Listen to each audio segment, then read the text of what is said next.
রাজধানীর বিভিন্ন সড়কে বিলবোর্ডে প্রধানমন্ত্রীকে অভিনন্দন জানিয়ে বিজ্ঞাপন এবং ব্যানার দ্রুত অপসারণের জন্য নির্দেশ দিয়েছেন প্রধানমন্ত্রী তারেক রহমান।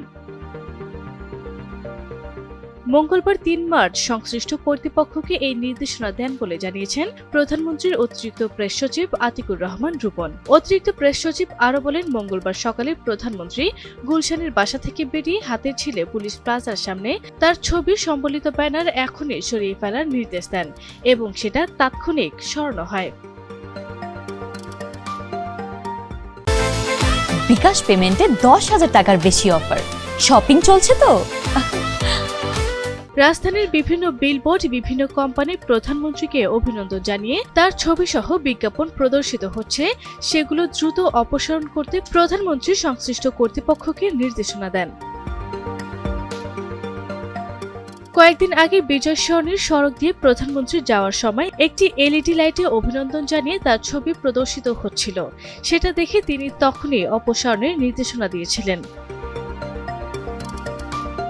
এ সময় আতিকুর রহমান বলেন, প্রধানমন্ত্রী মঙ্গলবার সচিবালয়ে অফিস করেছেন। সকাল 9টা 10 মিনিটে প্রধানমন্ত্রী অফিসে আসেন। দিনের কর্মসূচিতে প্রধানমন্ত্রীর সাথে সাক্ষাৎ করেন কোস্টগার্ড মহাপরিচালক রিয়ার অ্যাডমিরাল জিয়াউল হক।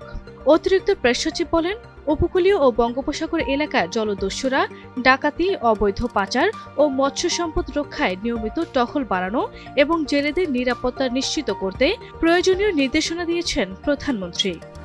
প্রেস সচিব আরও বলেন, সিগন্যাল মেনে চলে রাজধানীর সড়কে যান চলাচলের গতি বেড়েছে।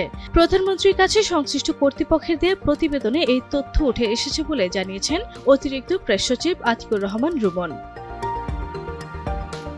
গত 14 দিনের একটি পরিসংখ্যান দিয়ে বলা হয়েছে যে ভিআইপি প্রোটোকল যান চলাচল বাধাগ্রস্ত না হওয়ায় যানবাহনের গতি 5.3 কিলোমিটারে উন্নতি হয়েছে।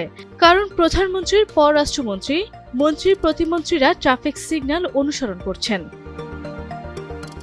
আরবি ইসলাম হিমু, এনটিভি অনলাইন।